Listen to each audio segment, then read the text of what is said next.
Shalom, giving all praise to Yahweh, Hashem, Yahshua, Hashem, Kakudah, Shalom to the 144,000 rest of you elect out there, Shalom to you all. And I'm going to entitle this video, This is Why We Are So Come Down. This is why we come down so hard on the black Roman Catholic. Not the black Roman Catholics, but the black Roman Catholic. And I'm talking about the infamous Bishop Nathaniel. We deem him as the black Roman Catholic because he's slowly pushing in a Roman Catholic doctrine with the hell doctrine. He's the only one West Camp that teaches that there's an actual hell, other than the GOCC, which they're complete and utter bug outs. So anyway, I want you to hear this story or this account that Apostle Orion Lau goes through concerning the whole Cornelius thing, because since the Cornelius thing is back, I was watching the Prince of the Power, and he was saying that ISUPK stole the doctrine from myself, and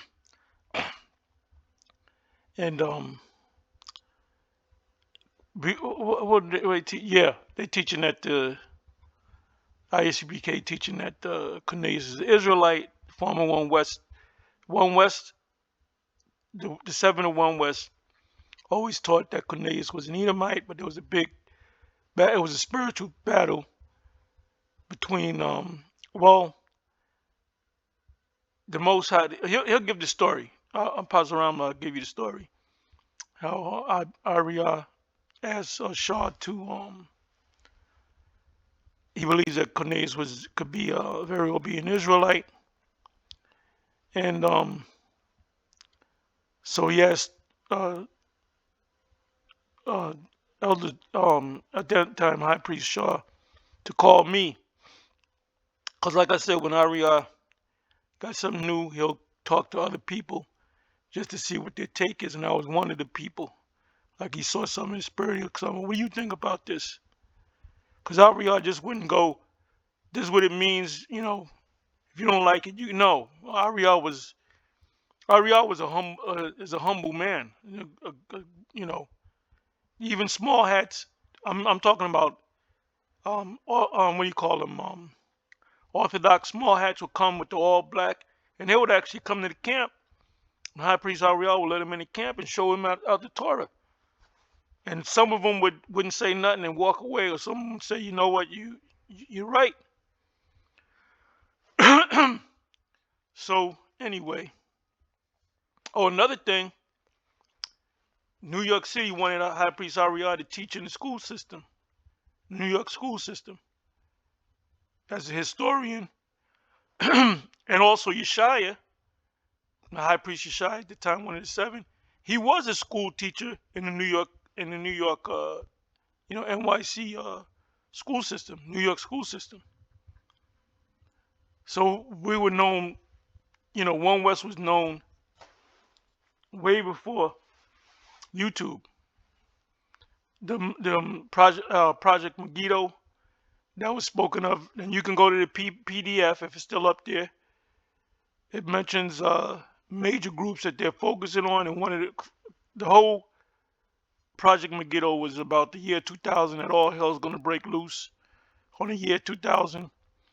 So they mentioned Christian identity groups, which they call them something else. There's a word, British Israelism, which like they teach the Europeans, so-called white people, if you're from Ireland, you're from one of the tribes of Israel. If you're from England, you're from one of the tribes of Israel. If you're an American white man, you're from another tribe, and so forth. So instead of them saying that the Negroes is Judah and Gad and Reuben is Indians of the Americas, they say, well, no, the Israelites are all up in Europe. Which that's not true, because they were literally scattered all throughout the earth. So among the North American Indians, Reuben, Seminoles, Central and South America, and the Indians of Canada, they had to be the Israelites. Remember, Deuteronomy 28:64 says we were scattered literally through the whole planet Earth. And there's many precepts. When you go to the precepts on the word scattered in Deuteronomy 28:64, it's clear that so anybody can put in a claim that they're Israelites, because you might just be an Israelite. Even the white man, they can put in a claim that they're Israelites, because some of them small hats are actually Israelites. Some of them so-called Ashkenazi, so-called white Jews are actually Israelites. So anyway,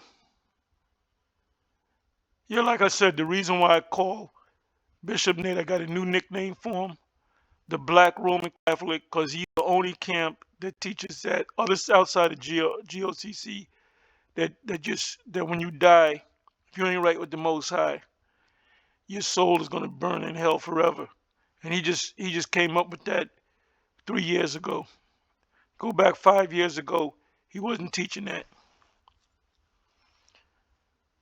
And then, oh, another thing, he was behind the whole thing of us getting kicked out because of the Cornelius thing with some other demons. HODC was a part of it because they didn't say nothing. Um, that's why they're nobodies now. There were nobodies back then and they're nobodies now. And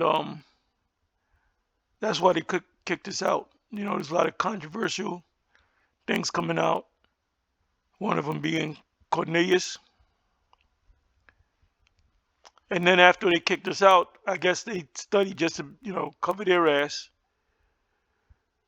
They went and studied, and then they came to the conclusion that Cornelius is in fact an Israelite, but they never apologized. Now, back in 2010, maybe, 2009, 2010, Nate and Barak Shaw,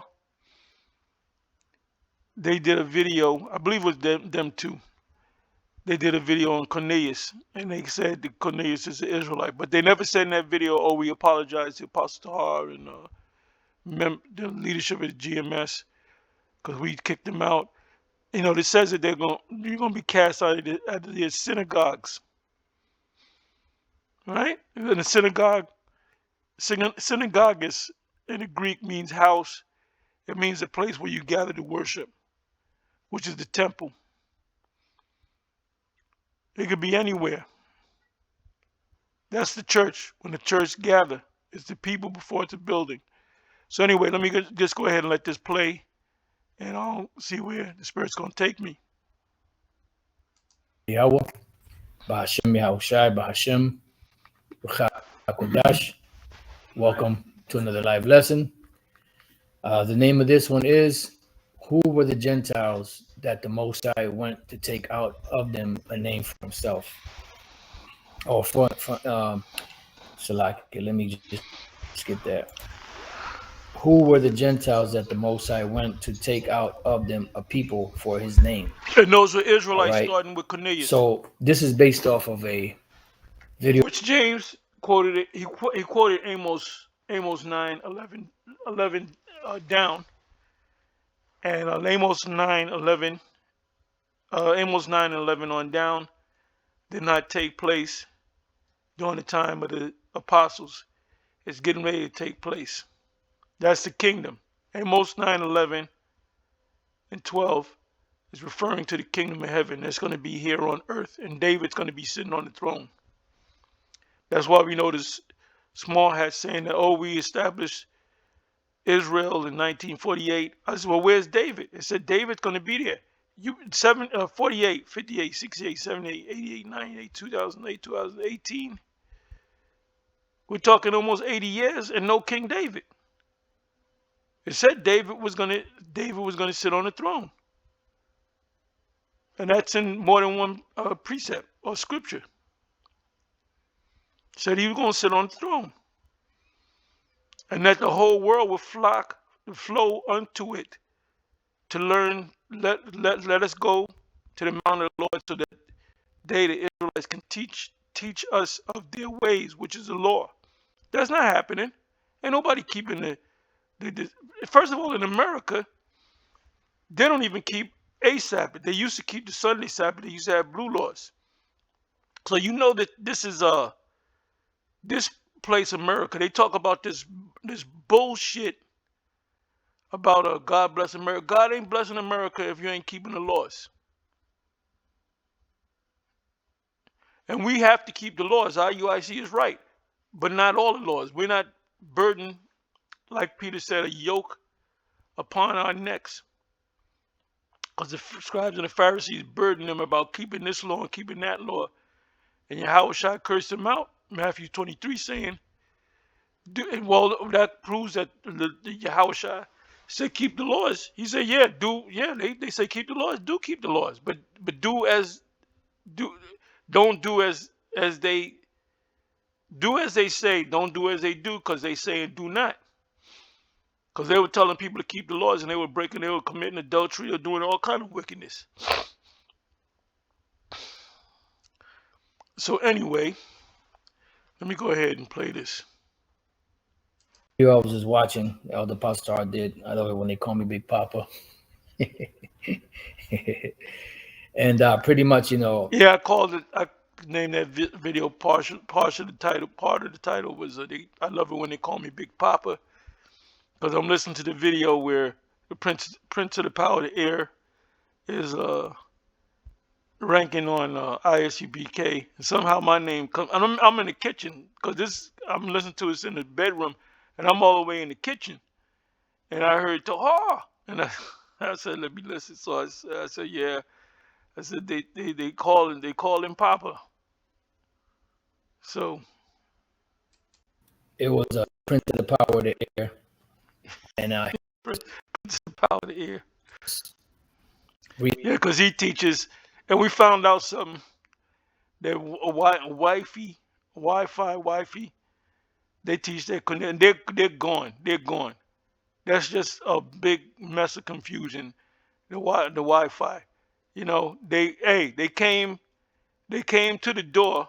When I say the door, I'm talking about Yahweh Shai, but they can't. We doorkeepers. We're not the door. We're doorkeepers, which are in the Roman Catholic cardinals. Which cardinal is correct me if I'm wrong. Cardinal means literally means the door hinge.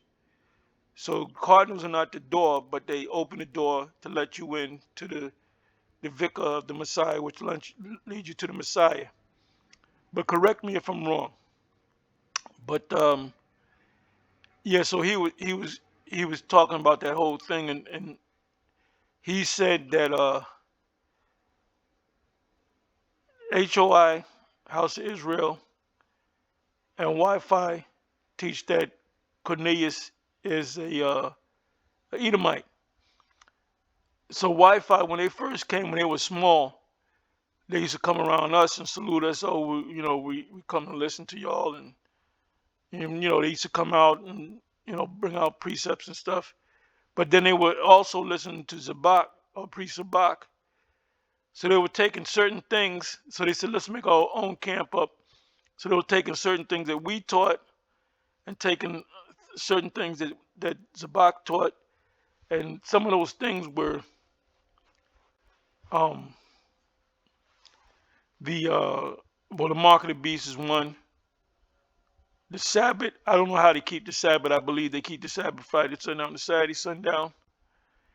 And then also, among other things, they teach that Cornelius was an Edomite. Why did they teach Cornelius was an Edomite? Because they said, oh, we're going to go with Zabak.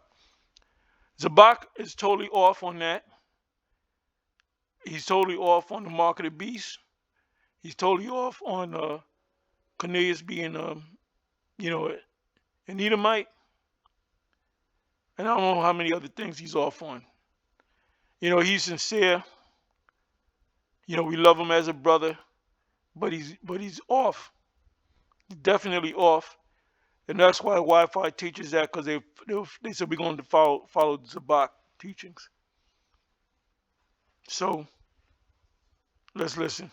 Reacting to a video that the ISUPK was doing seems like, because that's what I saw. General Hyman, I believe his name is, and Captain Tazariak.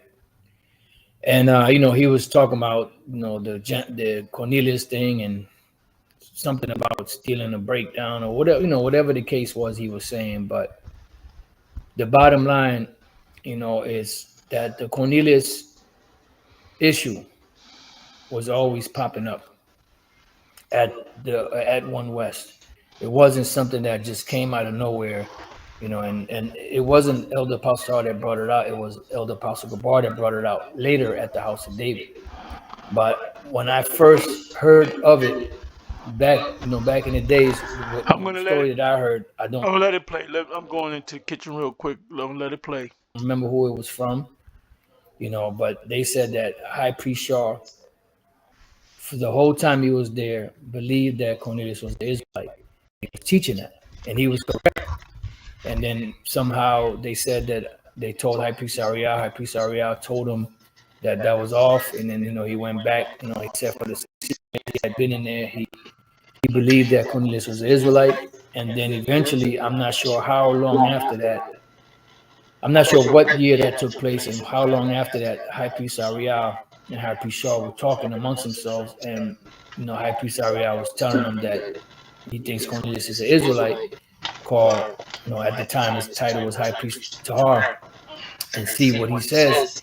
And at that time, Elder Pastor, he was teaching the class. So when High Priest Shaw called him, pretty much he hung up on him. He just mentioned that in here. So that Cornelius being an Israelite was always popping up because that's the truth. When you go back, the doctrine over the years has been tweaked a little here and there because there were things that were off that had to be fixed, because all things are not revealed to one man. Just like Elder Albert Bivens, he knew that the tribes were the so-called Negroes, the Puerto Ricans, the North American, so-called North American Indians, but he didn't know what tribe each one was from. He couldn't connect Puerto Ricans with Ephraim, so-called Cubans with Manasseh. That was given to High Priest Ariel. So by the time he passed, he knew who the tribes were, but he didn't know the order in who was Manasseh, who was Simeon, who was Gad, and so on and so forth. That wasn't given to him. So the same way that wasn't given to him, it wasn't time for the Cornelius, being an Israelite, to come out at One West, even though it did pop up from time to time. It didn't happen until the House of David. Now, in the House of David, the Spirit, jumped on Elder Apostle Gabar to say, don't be surprised if Cornelius is an Israelite, or something along those lines, in a class that him and Elder Apostle Tar had at the House of David. I believe that was Monday nights. And, it got, the California Raisin, which was the spy at the time, what the apostles called him. He went back and told them, and that gave them the excuse to get rid of Elder Apostle Tar and Elder Apostle Gabar and Elder Apostle Rakah, which Elder Apostle Rakah wasn't even there, and they threw him in the mix, just to show you it's spiritual. And so, it was a back and forth. There were 3 weeks. There were 3 councils, 3 Saturdays, no going out to the camp, because we had to have these bullshit councils, So Elder Pastor was mad because, man, we can't even go to the camp because, this fucking meeting, So eventually the conclusion was we got kicked out, and the as you've heard before, the judgment was already typed out. It wasn't even that they had it already, like they were just gonna say it. They had the shit typed out, and that's why the Billy Goat McGruff, he jumped up and said, let's read the judgment, because they wanted Elder Apostle Tar out, and there's numerous reasons for it.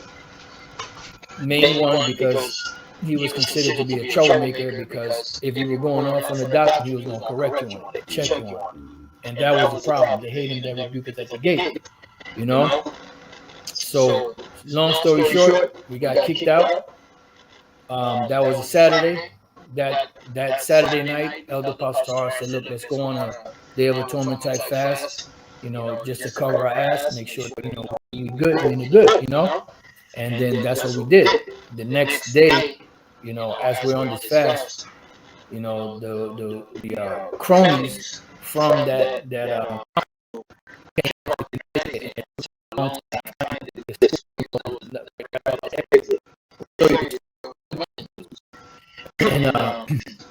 and the main dude besides Bishop Nathaniel, which is his title now, was Yasha, and he'd been to the school many times with filming and everything, right down the street, and they couldn't find it. So finally, when they got there, you know, they said, you know, because the punishment was the elder pastor had to come to the Sabbath service.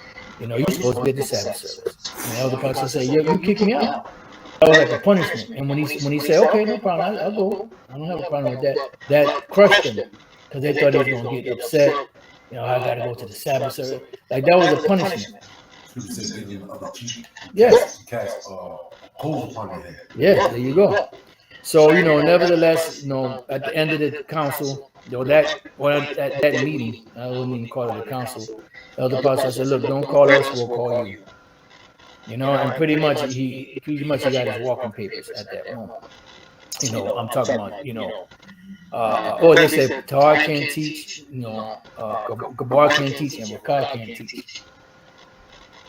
They can't teach at all? No. That's crazy. That was a quote-unquote judgment for them, but it's spiritual debris. Yeah, but the thing is that Apostle Rakah wasn't even in those classes. Right. You know? So, you know, but, you know, they were known as the men, Tahar's men, you know, as they called it back then, you know. So, nevertheless, that being said, that caused us to go even deeper, because once we got kicked out of it, and we were, matter of fact, let's start off with real quick. I believe that's what is it? I was reading it.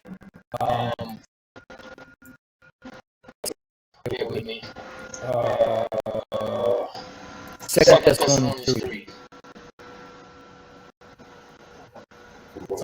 Yep. Second Thessalonians chapter 3, verse 1. Finally, brethren, pray for us that the word of the Lord, The word. we can finally pray for us that the word of the Lord have free course and be glorified even as it is with you. Right, because they were muzzling the word. Yeah. It was 3 weeks, brother. We couldn't even go to the camp. 3 weeks straight. Go ahead. Come, that we may be delivered from unreasonable and wicked men.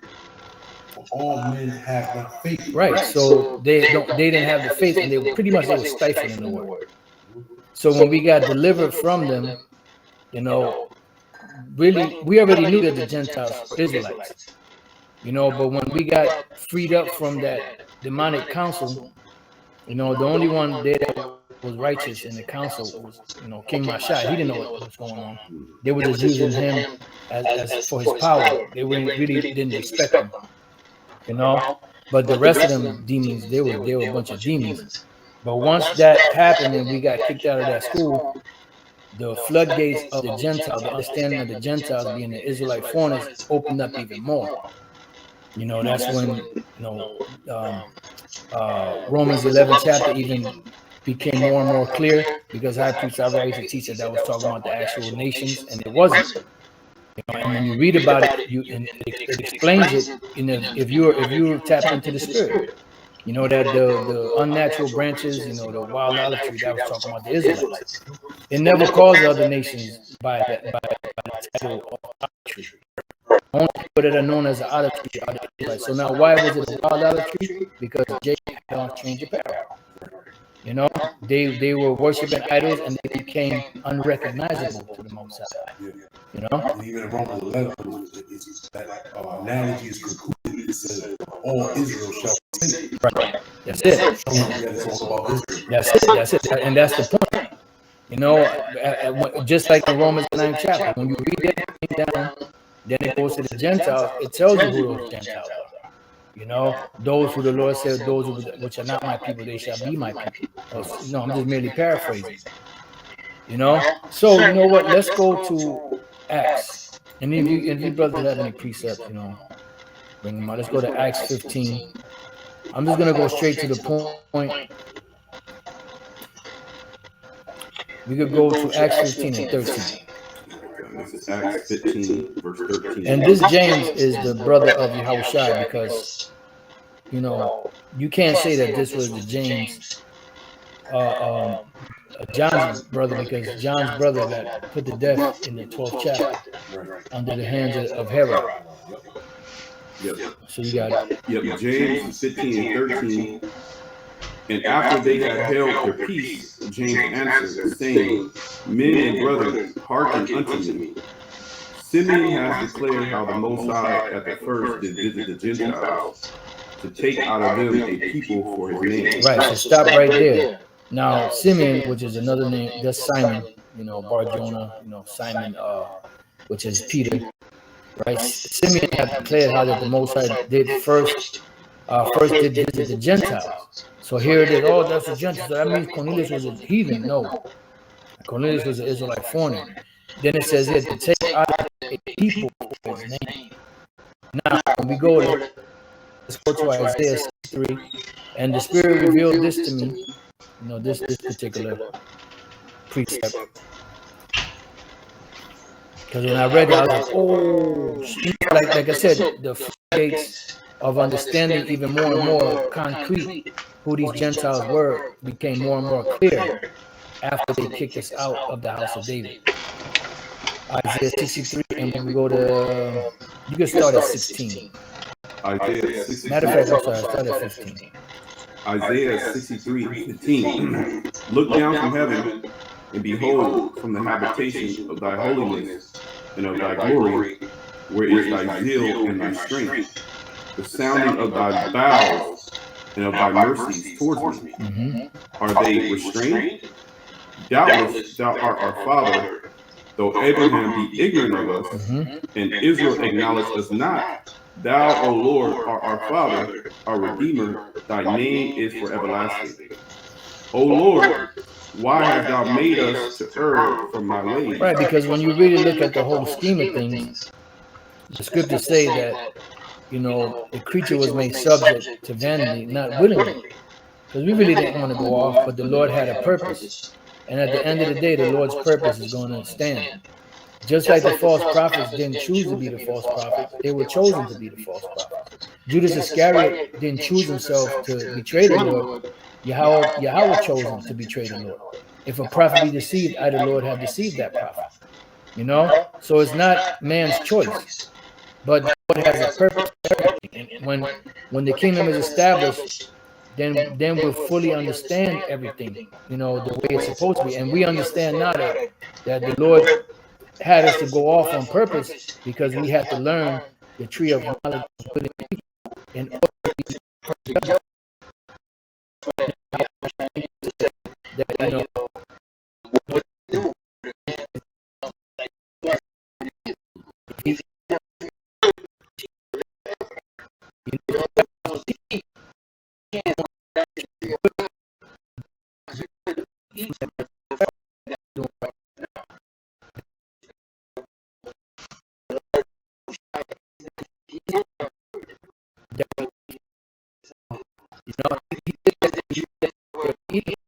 that's why you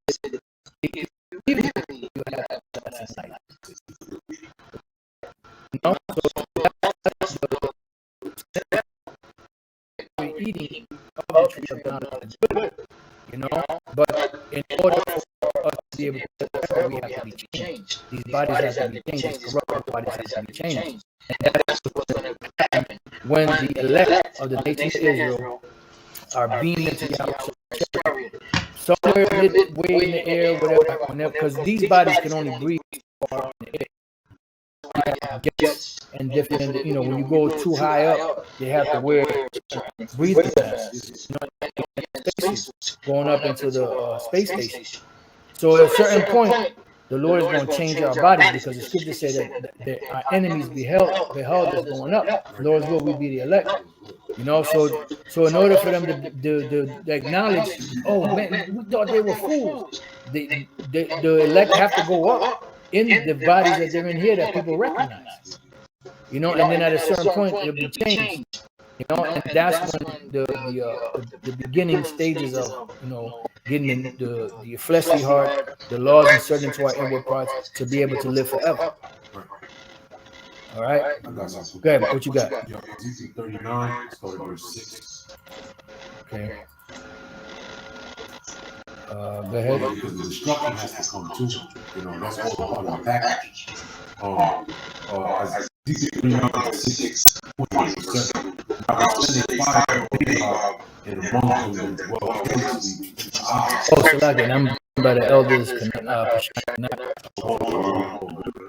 Yep, it says, and among them that go carelessly in the eyes, and they shall know that I am the Lord. So will I make my holy name known in the midst of my people Israel.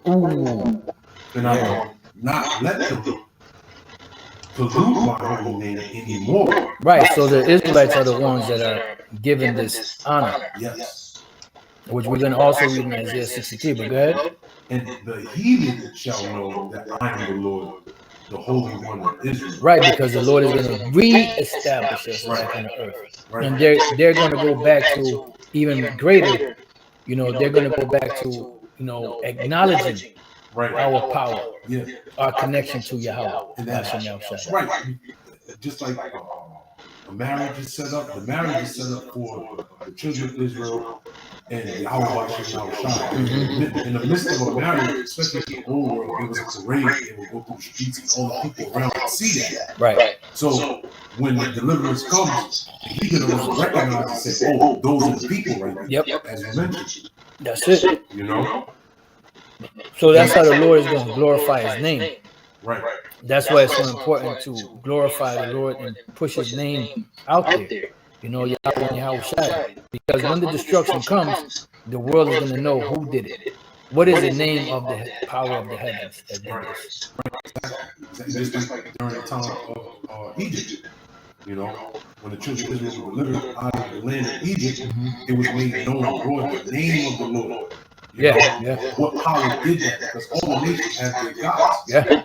But when the Most High shows forth His power, He uses the children of Israel.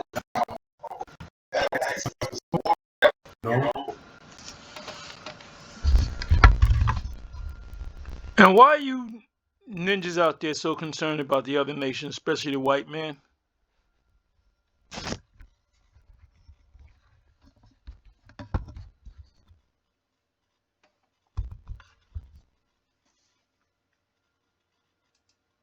With you, I would use to destroy the nations. That's it. All right. Just to finish it off, verse 8. Behold, it is come, and it is done, saith the Lord power, Yahweh power. This is the day whereof I have spoken. Right. That's when the destruction comes, the deliverance comes for the elect of the nation of Israel. There ain't gonna be no goddamn heathens that's gonna go into the chariots, all right, to receive salvation.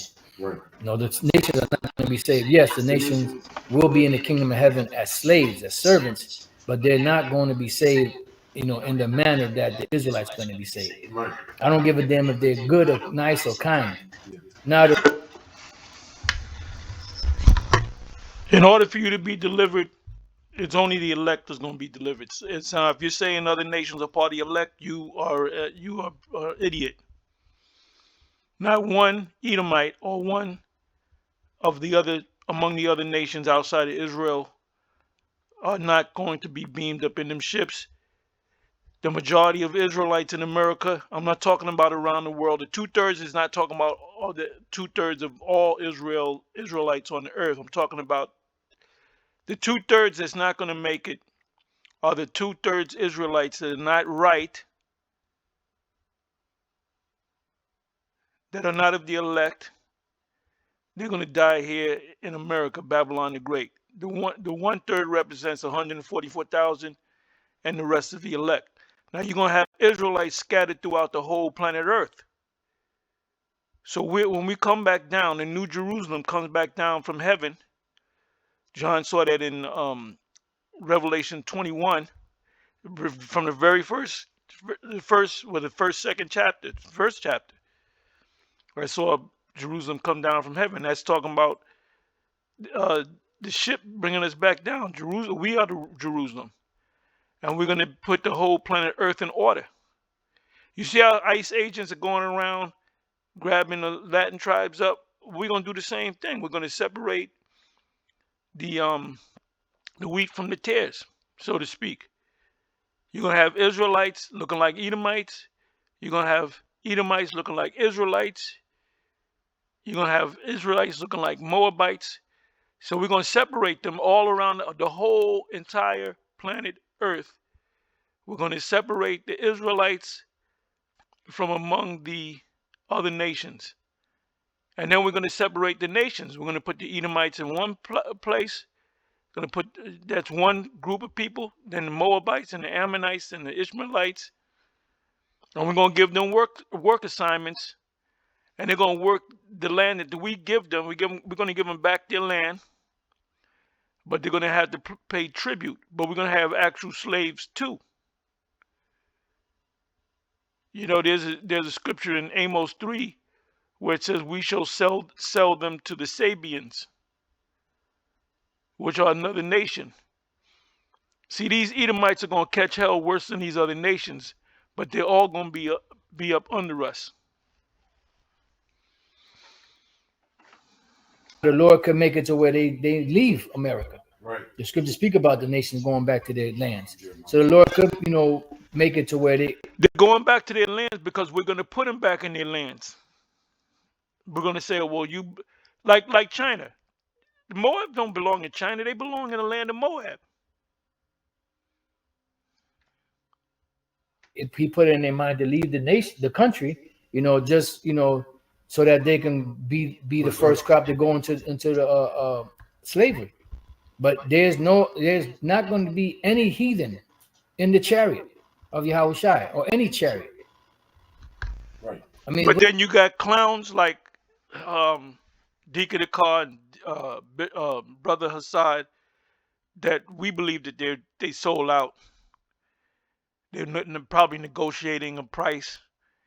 And they said, Esau said, we'll give you 10 million. Hakar held out and said, give me 100 million.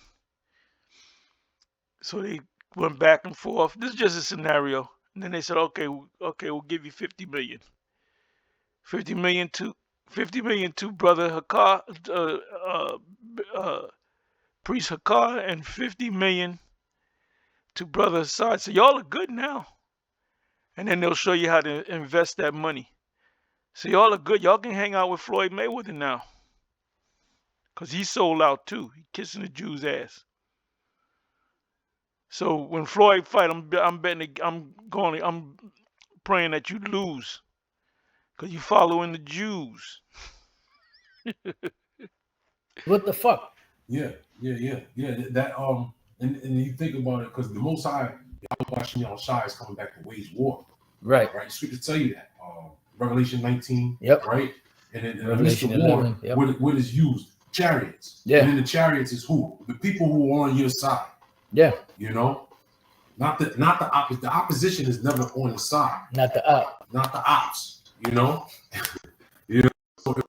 you see when you read all the scriptures, Psalms 83, all throughout the scriptures, King David, especially in the Psalms, which you so-called Christians love, King David is constantly talking about putting the heathen in captivity. Mm-hmm. So with those chariots are going to be delivered, and then later on New Jerusalem to come back down into heaven, or out of heaven into the earth, to bind the kings and the nobles. Yeah. That's how we're going down. Yeah. So and then to grab all the nations. The nations are going to bring our sons and our daughters. The kings are going to be the nursing fathers for water, and the queens are nursing mothers. Okay, I just want to look at this. I just saw a video. Captain Tazariak said the mark of the beast is Christianity. I guess it's not sleeping with white women anymore. But we're going to get into that. Okay? Captain Tazariak, he going to give him and Captain Tazariak, they're going to wake up to a big surprise when this fulfillment that we were right all the time. What are they going to do? What are they going to do? So I'm gonna get into this in a little bit. I'm gonna follow up on this. There ain't gonna be no salvation of the nation. Hey, so if you're Islamic or Buddha, give me a second here. The hell. If you're Islamic or Buddha, you good. So that means you can't Captain Desire, neither myself can buy or sell. Because we got to say that we're Christian. We believe in the white Jesus. They're going to find out that GMS was always right.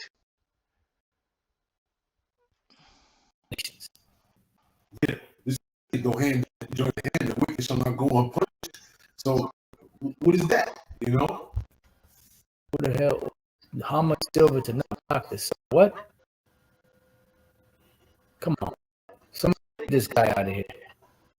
You got it, bro. You asked. Yeah, I'll bring this up. Okay, what you got? Isaiah 42 and 8. Yeah. Isaiah 42 and 8. It says, I am the Lord, Yahweh Bashem Shai. That is my name, and my glory will I not give to another, neither my praise to graven images.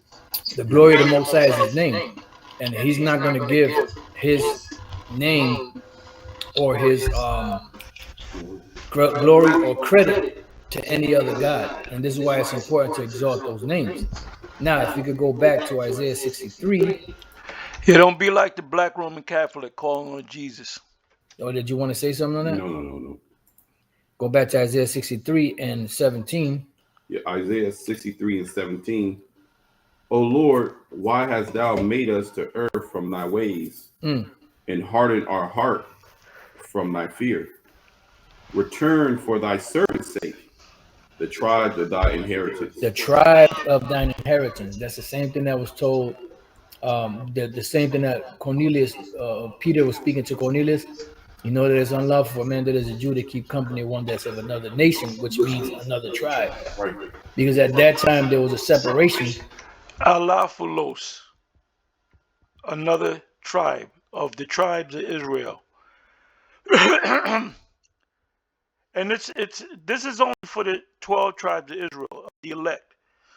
Not one Gentile will make it in the chips. Not one Gentile will sit on the throne and relax. They're all going to be under us. Vassal states. In the When you go to the Malachi, Malachi 4, verses 5 and 6, it speaks about Abba Bivens. It speaks about Elijah coming back as John the Baptist, which he never fell out the truth, and then coming back again as Abba Bivens. And part of the bringing the fathers to the children, children to the fathers. Lest I come and smite the earth with a curse. The smite the earth with a curse is when this destruction comes. So Elijah got to do what the Most High want him to do to help bring these tribes together. And that goes with the 12 tribes too, because Albert Bivens spoke about the 12 tribes. The tribe of Gad. There's one video, a cassette I had, where it says the North American Indians is one of the tribes. He didn't say which tribe it was. Spirit got on High Priest Ariah to go through it. That was a spiritual thing. Most High guide you through the spirit. Remember when Yahweh Shai went to the 12 and said, who do they say I am? And Peter said, you are the Son of the living power. Or not too many words. You know? Anyway, I wanted to say something else. Oh, going back to Elijah, Malachi 4, 5, and 6. Another precept that shows you that bringing the fathers to the children and children to the fathers, talking about the 12 tribes, identifying the 12 tribes, not just saying, oh, we're just looking for Judah. Yahweh ben Yahweh taught that. They said, remember Yahweh ben Yahweh? They said the Israelites are the Negroes. If you're West Indian, you're a heathen. If you're Haitian, you're a heathen. If you're Puerto Rican, you're a heathen. So he only dealt with one tribe, not even a kingdom. So the Most High, that's in Acts 5:38. I believe you can read a couple of verses above that or below it, where it says, if this gathering is not of the Most High, still come to naught. So Yahweh ben Yahweh came to naught, and eventually he passed. I don't know if he got sick or he was old or whatever the case may be. So he wasn't a guy, you know. But anyway, part of the fact that we know that Abba Bibbins is Elijah is because of Malachi, fulfilling Malachi, bringing the father to the children, children to the father, and also the bringing of the 12 tribes. That's in Ecclesiasticus 48 verse 10. I'm almost positive it's that. I'm not gonna go double check it, but somebody can bring it up if they want.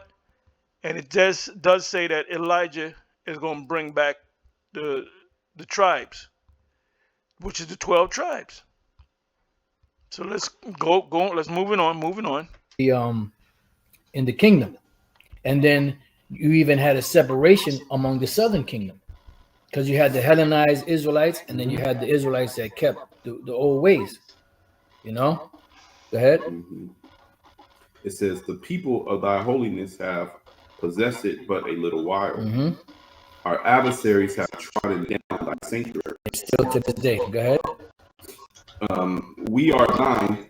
Thou never bearest rule over them. And that has never changed. They were not called by thy name. They were not called by thy name. Yeah, that's to blow the dust off that scripture. That we used to bring that out a lot too. This particular scripture. And what he just said, let me bring this back.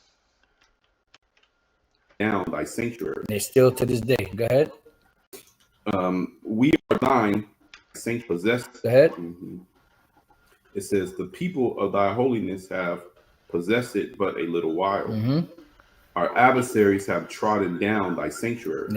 Luke 21, the trodden down of the Gentiles until the time of the Gentiles is done, come to an end, be fulfilled. They're over there controlling the land of Palestine, Levant, until the Most High takes them out. That's the fulfillment of Daniel 2, when the stone came out and hit at the feet of it. That's talking about the beast system being destroyed. As a matter of fact,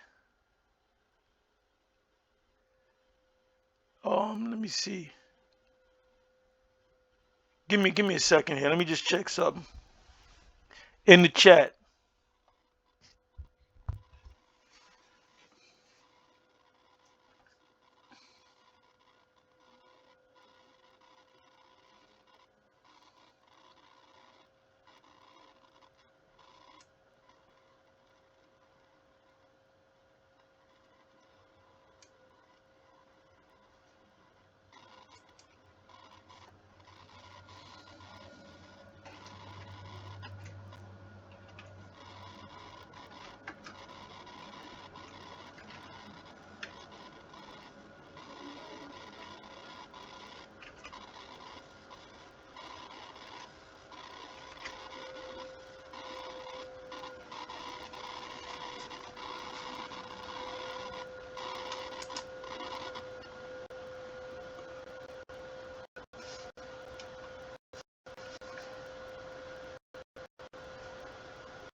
So here we go.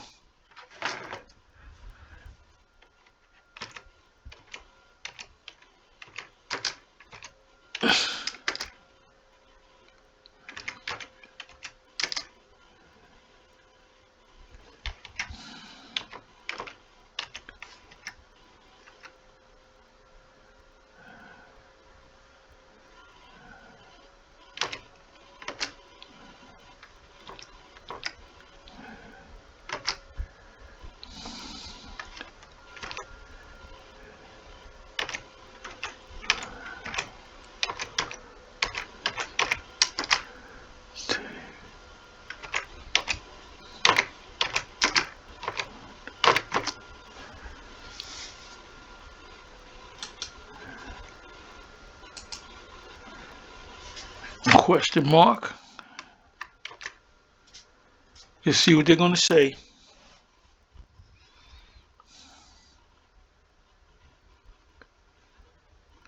Great Millstone GMS at Hebrew Israelite Camp teaches that Daniel 2:40 refers to the ancient Roman Empire, which they see as the fourth and final kingdom in Nebuchadnezzar's statue dream. They went off on that.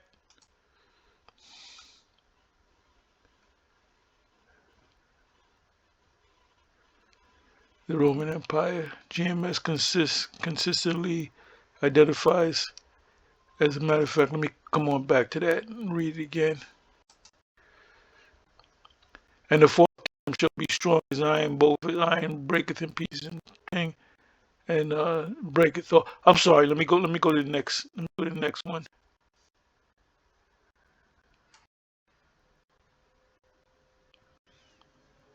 And whereas the feet toes of clay part kind deceive, but much as miles over the clay.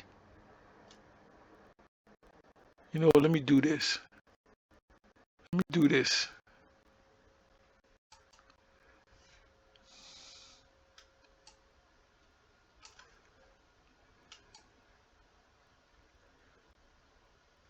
Because they were right on that. That is the Roman Empire, the 40th verse.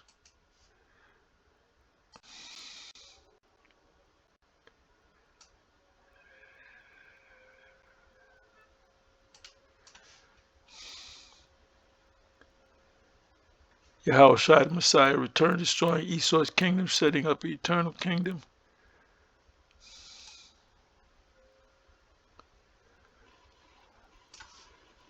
Iron mixed with clay, 41 to 43, modern divided European American power structure. Beautiful. They answered it.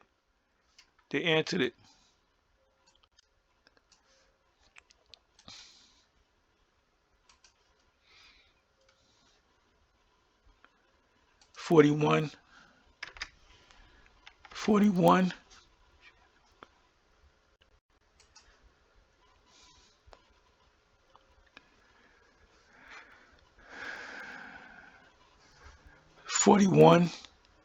And whereas thou sawest the feet and the toes, part is clay and part of iron, the kingdom shall be divided, but there shall be in it of the strength of the iron, for as much as thou sawest iron mixed with miry clay. Here's the standard GMS Great Millstone interpretation, Daniel 2 verse 41, according to their teachings.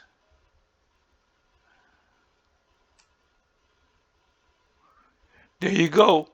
GMS breakdown of Daniel 2 verse 41, the feet and the toes, the modern revival of the Roman Empire. Yep.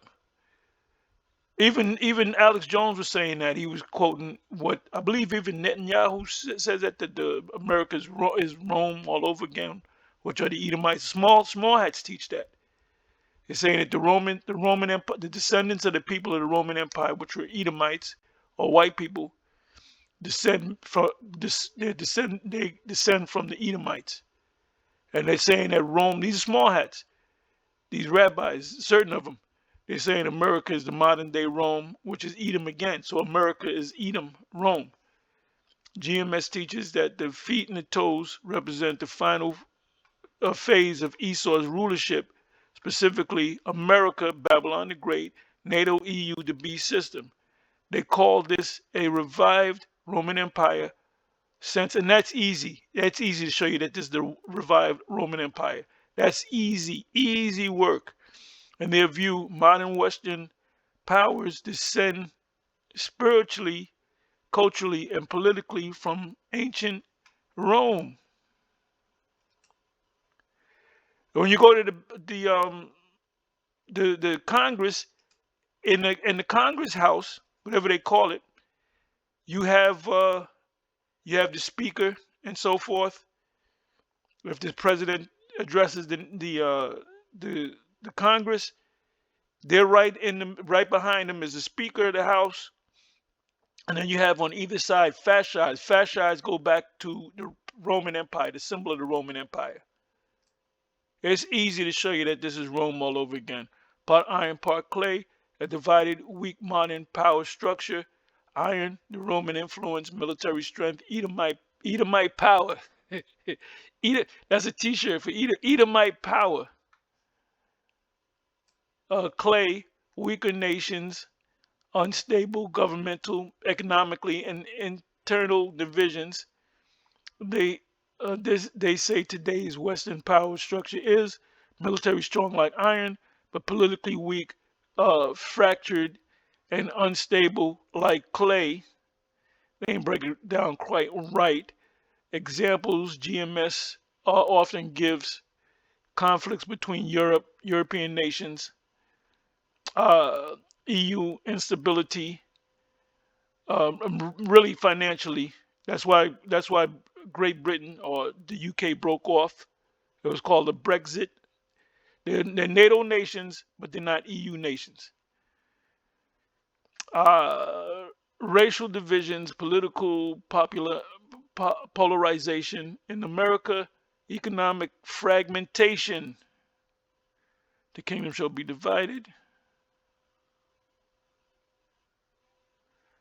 4. Strength of iron. America and NATO's military dominance. Even though the kingdom is divided, GMS stresses America still has Roman style iron military force. NATO still maintains hegemony, bully on the block. Western countries will dominate geopolitics. This fulfills the part.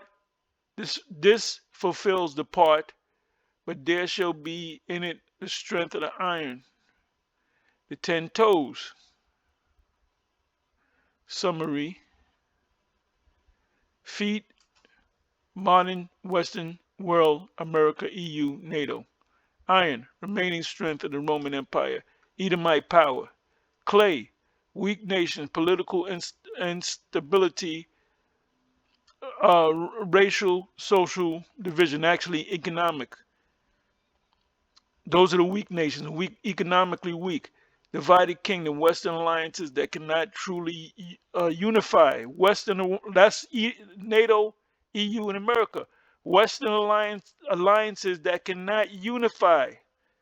Good one, chat. Strength of iron, U.S., NATO, military, economic prominence.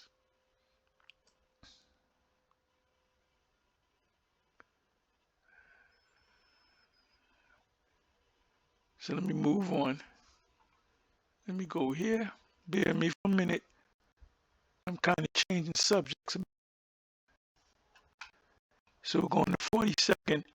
And those who part in clay and kingdom strong and partial weak. Let me go to 43.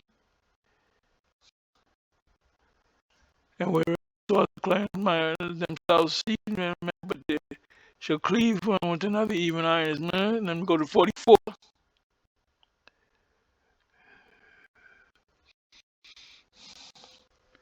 And then those kings shall the set up in the kingdom, which is the kingdom of Israel, which is not have nothing. It shall not be left to other people. So guess what, you two bozos? It shall not be left. The kingdom shall not be left to other people. So heathens are not going to make it in the kingdom. They're going to be in the kingdom, but they're going to be servants up under us. They're going to be vassal states up under us, which shall never be destroyed. That's the kingdom of heaven. Gog and Magog is not going to come out 1,000 years and attack us, and the Lord got to come and rescue us. Stop listening to the black Roman Catholic.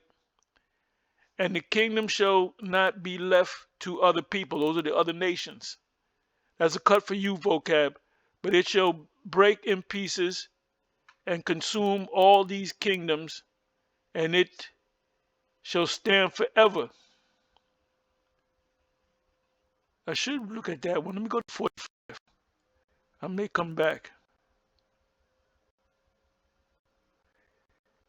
Let me jump the gun. No. You know what I'm going to do? No, let me go to 45, 44, and 45. 44.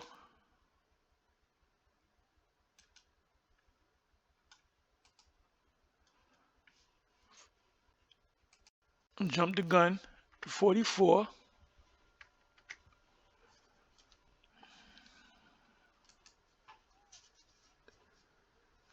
Here is the standard GMS Great Millstone interpretation of Daniel 2 verse 44 based on their teachings, camp classes, and elder breakdowns.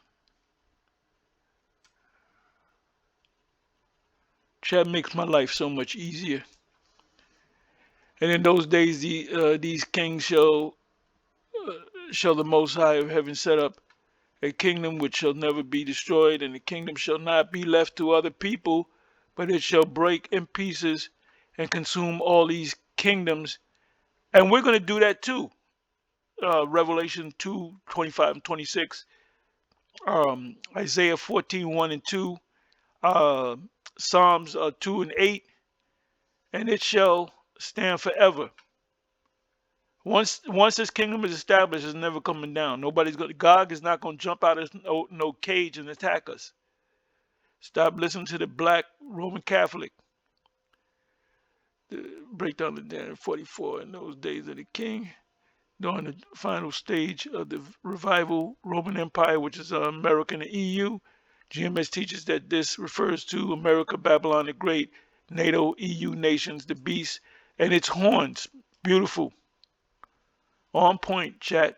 This is the end of Esau's rulership, the iron mixed with clay, stage modern or Western power structure. They teach that during this time, Yahushai, the Messiah, returns. The Most High Heaven shall set up a kingdom, the kingdom of heaven, ruled by Israelites. Thank you again, chat. The GMS doctrine states, the kingdom will be ruled by Yahushai and 144,000 and all of Israel ultimately, because we're all going to have crowns of men, priests, and kings. The 12 tribes of Israel will be restored to rulership. The kingdom begins after the destruction of America and the collapse of the Western powers. Right, because the Western power is not going to be hit by missiles necessarily. This kingdom is physical on earth, will replace all current governments, which shall never be destroyed, and eternal rulership under Yahushai. No other nation will ever rise again. Even Chat got this. What's wrong with you, black Catholic?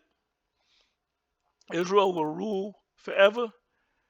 Immortality and spiritual power will be granted to Israel or the Israelites.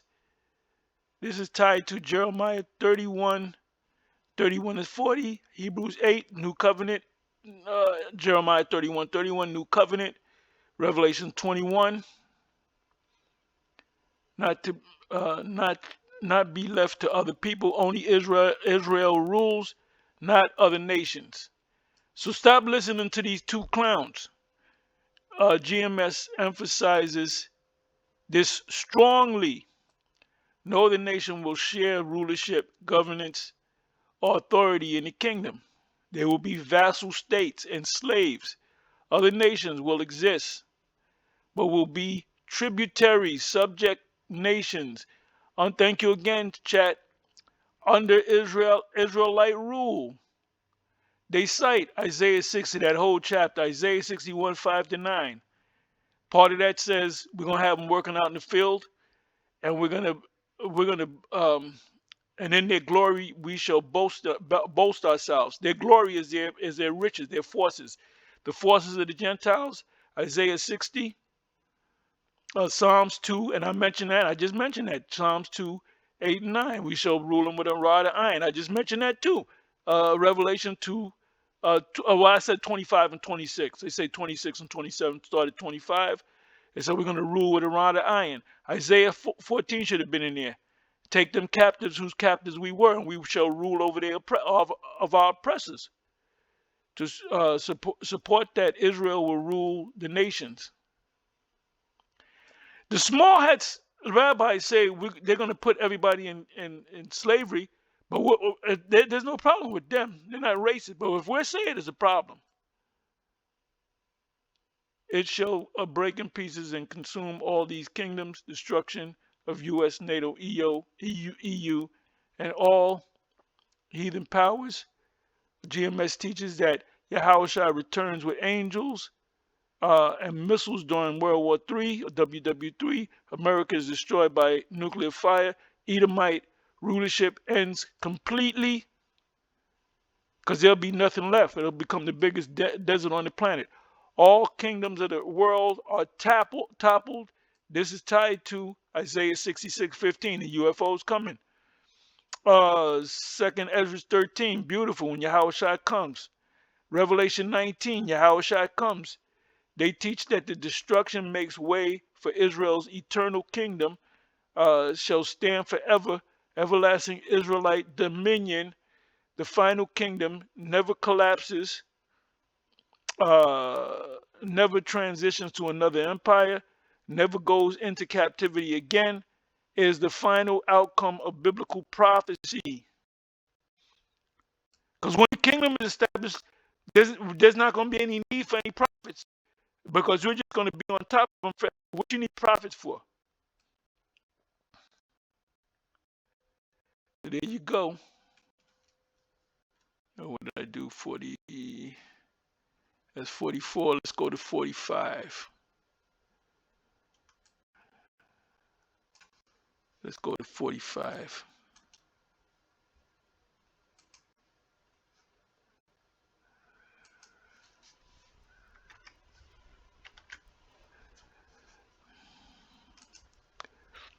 I'm going to come right back.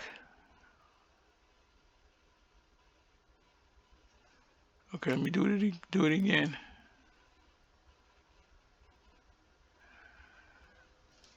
Give me a second.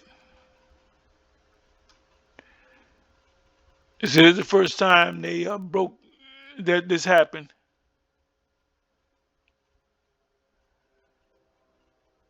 Now this thing is going haywire.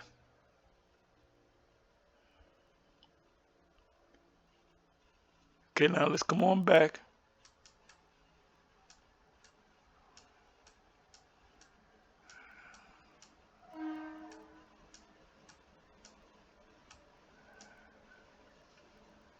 Give me a second, y'all.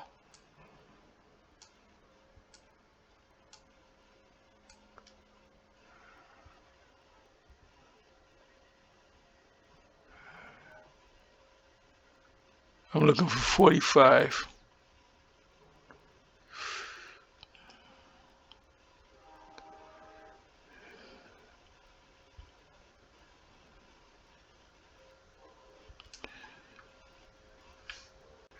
I also, okay, let me do this.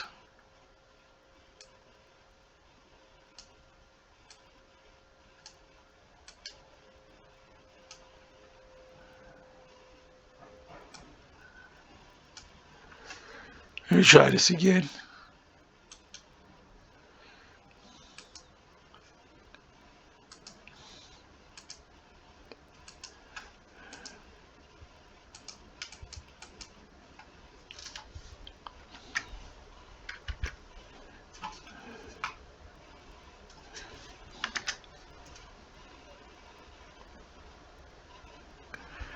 Here we go. Here is a standard GMS Great Millstone interpretation of Daniel 2 verse 45 based on their camp teaching, street breakdowns, and elder lessons.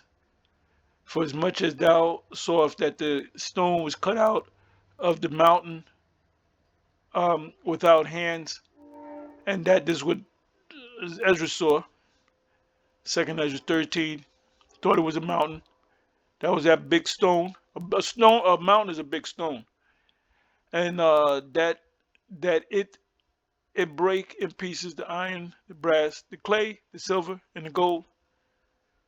And the great power have made known to the king what shall come to pass hereafter, and the dream is certain and the interpretation is sure.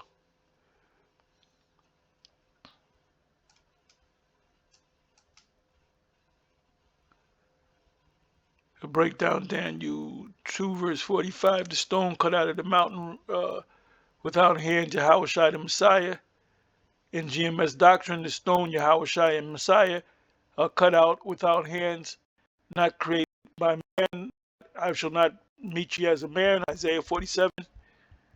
Not a human government, divine origin. Connect this with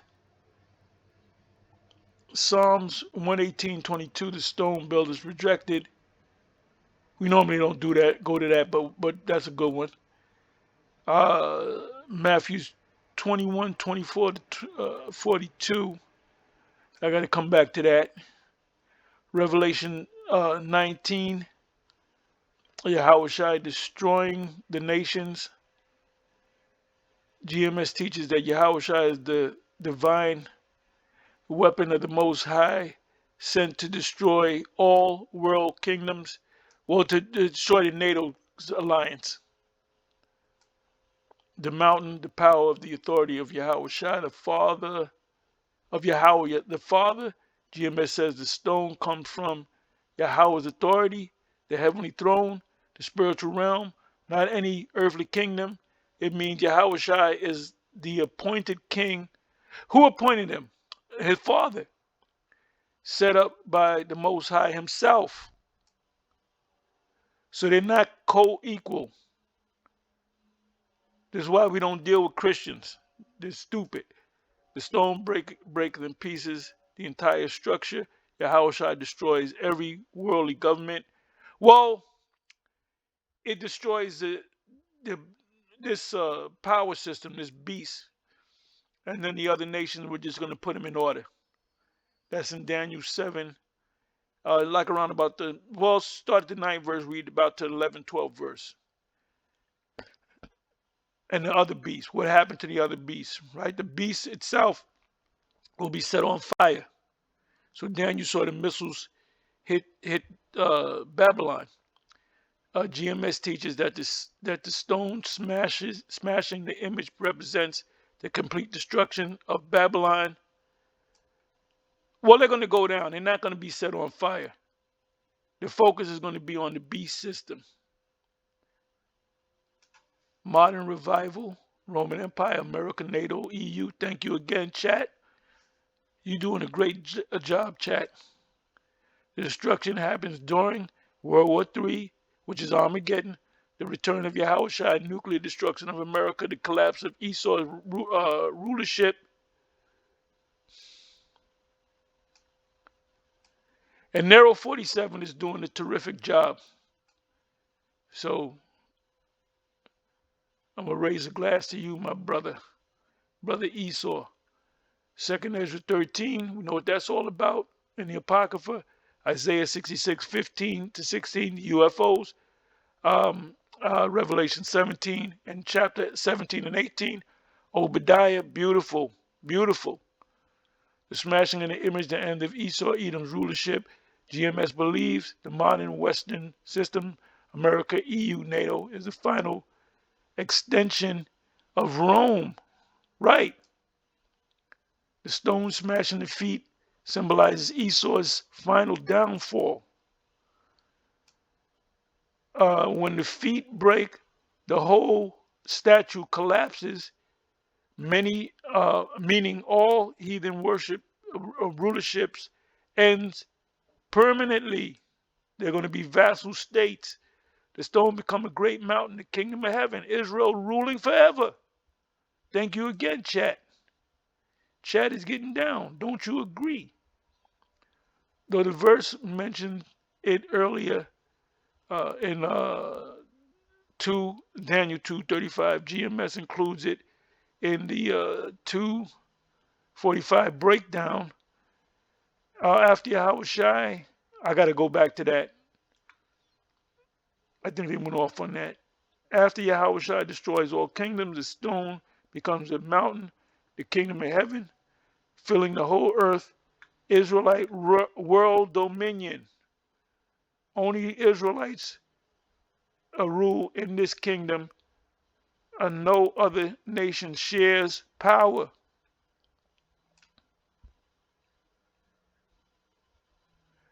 The dream is certain. The dream is certain. Interpretation sure. Guaranteed prophecy.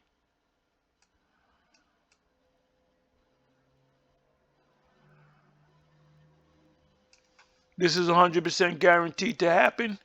No Christian allegory, no symbolic spiritual kingdom. It is literal physical destruction of empires, and literal physical rulership of Israelite under Yahweh Shai. Thank you again, chat. I mean, I can drop the mic literally.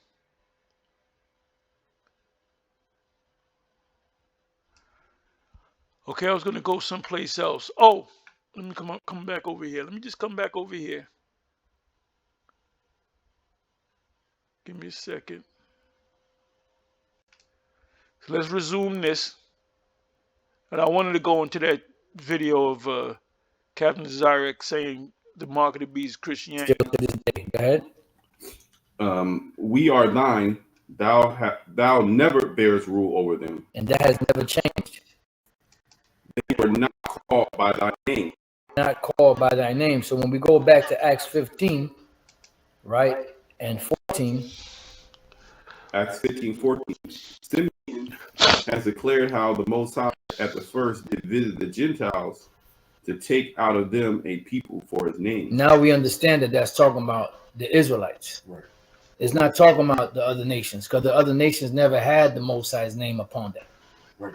That was the whole establishment of Abraham. Mm-hmm. Why Abraham came out of the Ur Chaldees.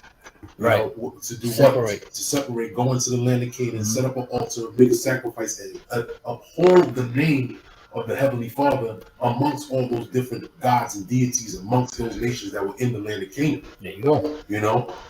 So if the Most High wanted to choose all nations, he would have just, okay, boom, he would just gave the name to all the nations and wouldn't be no need for Abraham to do those particular things.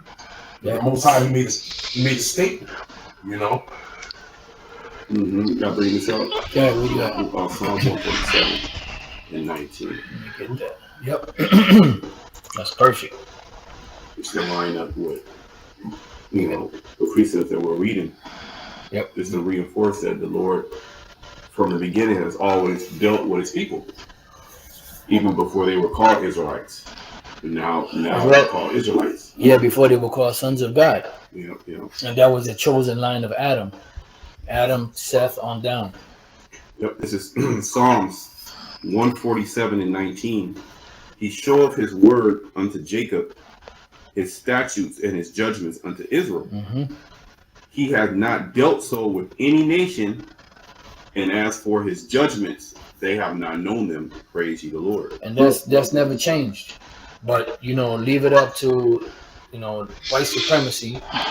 Leave it up to this modern Christianity, and they'll have you believe in replacement theology, supersessionism, removing, the people of the Most High, the Israelites, to bring everybody else in. And it don't work like that. You can't change the contract. You can't disannul the contract. The contract was already written. It was already established. And when you go into the New Testament, it explains that those Gentiles are Israelites that were scattered in these different nations, because that's who was being brought back to. Yeah, because these two clowns, Hassad and Akkad, they did the first initial thing on the Gentiles can make it, and the first precept or the scripture that they pulled up was Acts 22 verse 21. I saw that and I said, that's talking about Israelites, fool. When Apostle Paul said, I'm the Romans 11, I'm apostle of Gentiles, I magnify my office. That's talking about when he magnified his office. That means he went to the Asia Minor, to places like Colossus, Ephesus, Macedon, Corinth, these places, and that's what it means by he magnified his office. He's going out to the Israelite foreigners or Gentiles-minded Israelites that was outside of Jerusalem, Antioch, places like that. What they were a part of in the beginning. And when you look at it too, the large portion of the doctrine that we speak is to bring you back to the remembrance of this fact. Yeah. That the Most High is only dealing with Israel. There you go. Because this whole society is set up, all right, to, disannul that contract. And you know what? They come up against us, but the small hats say that the coming kingdom is only for them. They say the same thing we say, but they say that they're the people. And there's certain rabbis say that the other nations are going into captivity. So why we call radical extremists and they're not? This situation going on of the IDF and the Gaza and all that, and they blowing buildings, blowing down hospitals, and that's not extreme? Fuck out of here. To bring in all the nations, to make it seem like God loves everybody when the Most High is a separatist, and He separated the nations for our sake, for the Israelites. But when we say it, it's extremism, radical, racist, But when the small hats say it, it's all right. So a large part of the good news is to. And what's that big head bitch Yolanda Adams talking about? God is a female. The church, fuck the black church, made them Yahweh Bashem Yahushai destroy every last one of you black churches with you demons in it. Basically go back over through the scriptures and let you know that the Lord is only dealing with the Israelites, and any misconceptions you have about the Gentiles to go in and explain that in detail. But again, people, you're still going to have a lot of our people that's not going to get it, and that's okay. Yeah. Jeremiah said, the Most High told me, said He prophesied unto the nations as well. Mm-hmm. So that's the message. Right. The message is, that the Israelites are going to be saved and you're going to be slaves. Yeah. The kingdom, Daniel 2 again. The kingdom shall not be left to other people. So not other nations are not going to be sitting side by side. They're going to be a lower rank, but they're going to be, you're going to have certain Edomites in the field, and you're going to have other Edomites standing next to one of the kings of Israel, or one of the princes of Israel. They chilling out, eating the apple, just chilling out. They got their little throne. No, I want them out there working. Now, if you can tell me where that's from, what movie that's from, you damn good. I want them out there working. I want him out there working. That's what they're going to be doing. They're going to be out there working. Message. Yeah, that's it. I got one more. What you got? Amos 3:1. Oh yeah, nice, good. The oldies but good. The that's simple all right. Milk. I know y'all got the meat. I'm just bring some milk. Nah, brother, that's needful. Amos 3:1. Hear this word that the Lord has spoken against you, O children of Israel, against the whole family which I brought up from the land of Egypt, saying, you only have I known of all the families of the earth. Therefore, I will punish you for all your iniquities. Yeah, so the Lord don't know all these other nations. The other nations don't have that connection with the Lord. Did the Lord create them? Of course. Does the Lord create them to be our slaves for our sakes? So anyway, so you can watch the rest of this. So you know what I want to do now?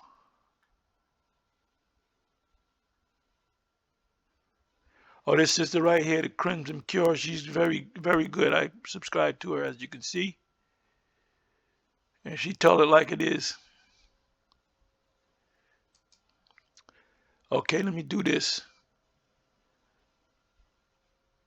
Okay, I was going to put a comment. Yeah.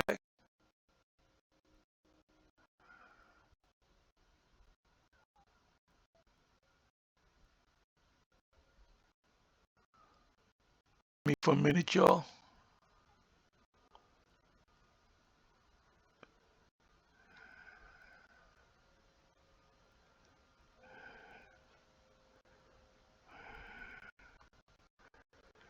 It's down here.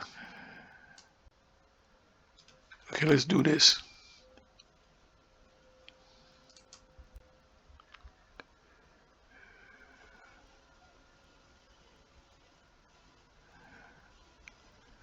Okay, this is what I want to do. Let me just do it this way.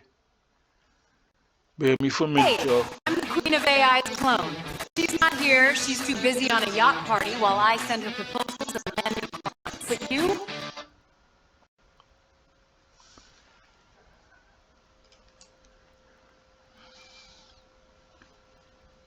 Give me a second here.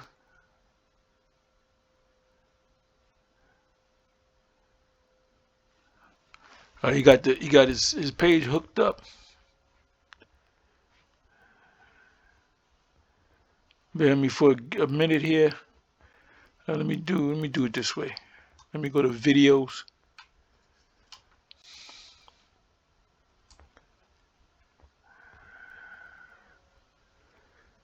Okay, let me do this. Let me do this.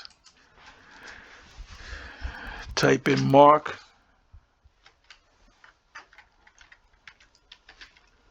of the Beast.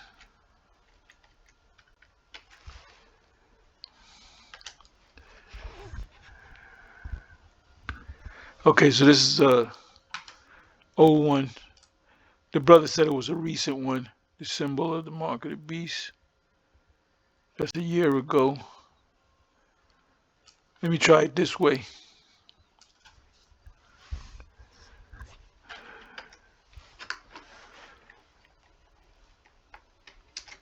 If I can't find it, I'll just Chris T N N T.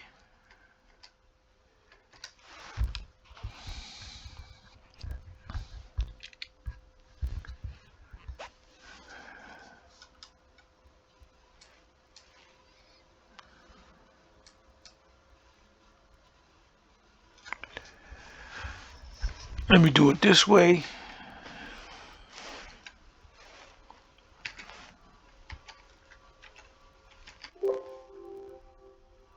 Okay, you ain't gonna find it. Anyway,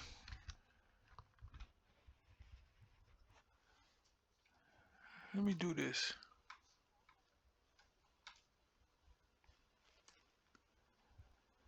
Like I said, a brother put Christianity, let me see.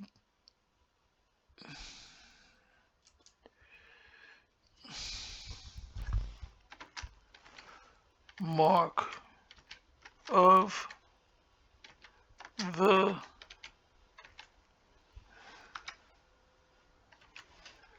Beast.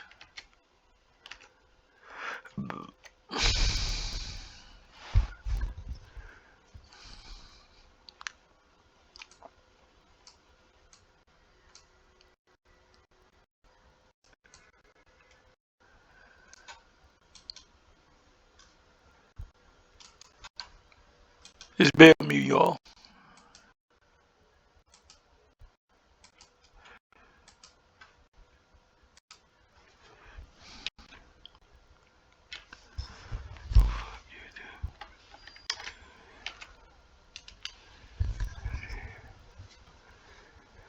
Okay, let me copy this here.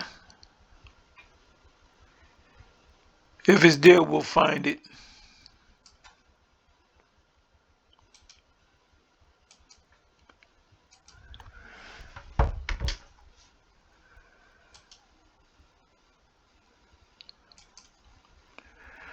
Okay, let's see what happens.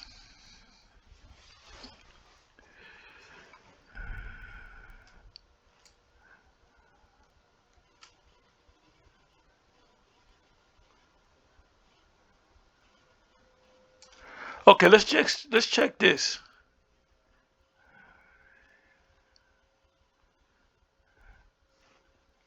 I'm gonna check this one.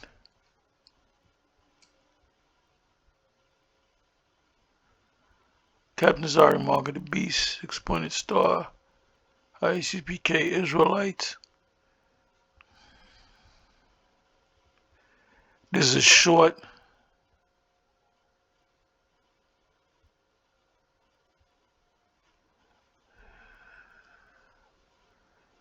They're gonna be surprised when they find out that we were always right. So let's go ahead and play this one. This is short.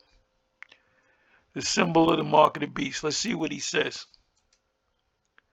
The reason why it says the mark in your right hand, your hand symbolizes action that you take once you have the information in your head. The reason why it's saying forehead, what's in your forehead, sis? Your mind. That's right, your brain, what you think with. So now, once you think like the white man, or once you think like an Arab, well, I'm gonna stick to the white man because, first of all, people look at the mark of the beast like we've never been marked with a beast before in the Bible. That's what people believe. Do you believe that, sis? I've never heard that we were. I've never heard that before. Right. So, of course, because you never heard it, because the term or the phrase mark of the beast is something that's primarily in Revelation, where it specifically says mark in their right hand, mark. Oh, excuse me. The reason why it says the mark in your right hand, your hand symbolizes action. So you clearly he's breaking it down wrong. It's an actual physical thing. It's the microchip. That's the correct way to break it down. And he's gonna be he's gonna have to deal with it. Gonna smack him dead in the face. Let's bring it on back. Okay. Okay, let's try this one. Islamic mark of the beast's consequences. Let's try this one. On another short. The Bible says, Revelation 14:9. If any man worship the beast and his image, and receive his mark in his forehead, or in his hand, he shall be tormented with fire and brimstone in the presence of the holy angels, and in the presence of the Lamb, and the smoke of their torment ascends up forever and ever. This worship of the Antichrist, or his emblem, describes perfectly the pledge of allegiance to the Caliph as master. Once people have worshipped. So now they're saying that is the mark of the beast is Islam. Let's come on back. So the spirit is obviously not dealing with Captain Jazariak. Because if the spirit was dealing with him, he would see it. Another short, Captain Jazariak, mark of the beast, 6-point star, ISUPK Israelites. Okay, so let's go ahead and play this. Then I'm going to get ready to close.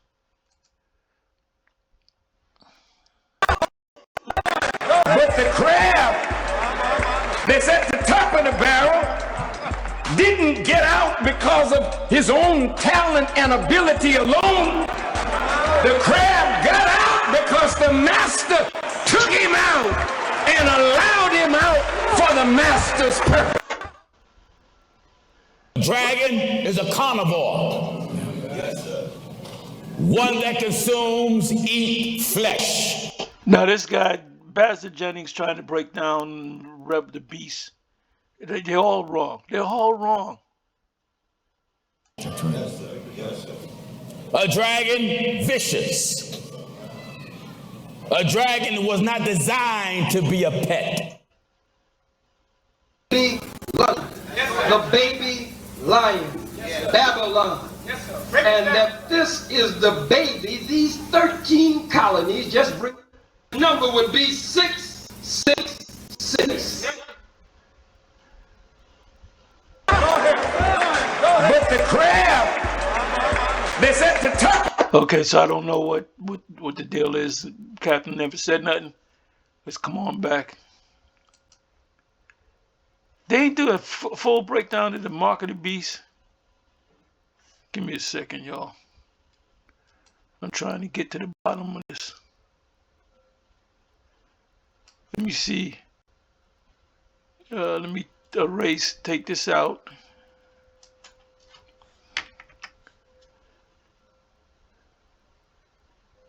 Is Christianity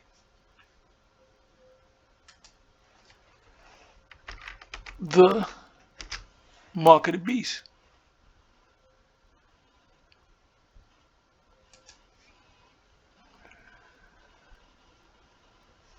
Let's see what happens.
What's this all about?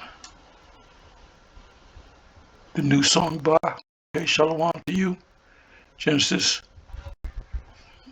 serpents are more subtle than any wild beast.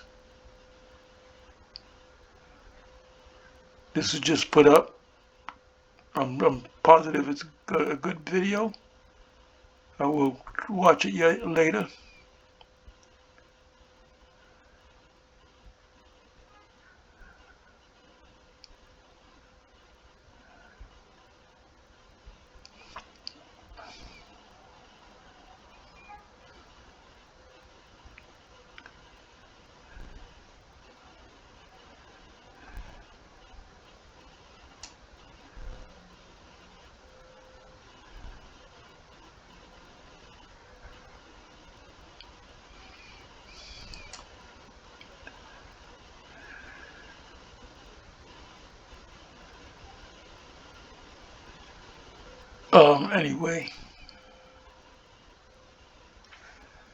Anyway, with that, I'm gonna say shalom.